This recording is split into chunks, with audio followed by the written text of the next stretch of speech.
you can't look at the mountain and say, that's the thing I'm going to climb. You have to say, what's in front of you and what is the thing that you feel and you believe, and let the mountain, the feeling of it, resonate and motivate and inspire you. Because I think that's the thing, that's the thing you want to get to. But in a way, the mountain doesn't exist. The feeling of the mountain exists. There is no spoon. There's nothing more fun than holding a script that you've written, that you've printed. And you're like, look at the heft. It's like, you got a thing there.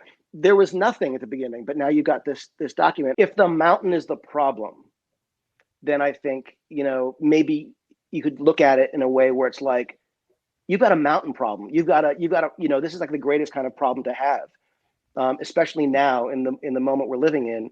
There is nothing more exciting than knowing that there's something epic that you have inside of you that you can do, and to know that your job is to show people what that thing is. Best advice I can give is really to trust your instinct and what you want to see. Make something that you want to see and feel like it's not out there. I feel like I've always been inspired by like, why isn't there, I want to see this, why isn't it there? Like, we don't need more of what we already have.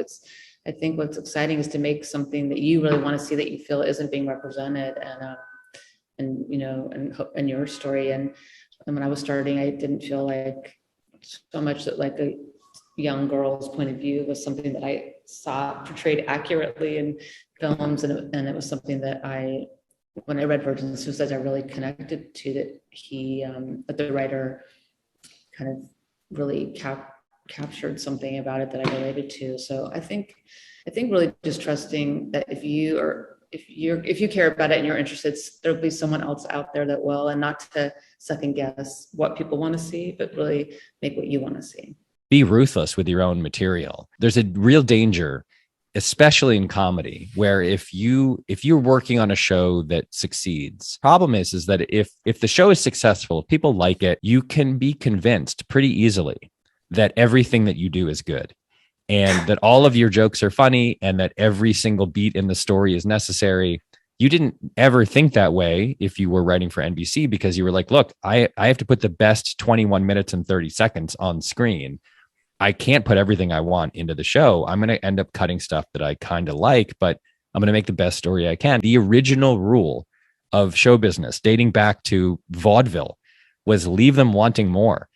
And I think that we're now in this weird zone where we're not leaving them wanting more anymore. We're putting everything that we do into the shows. I write because I want to feel, I want to make other people feel, and I want to make other people feel less alone.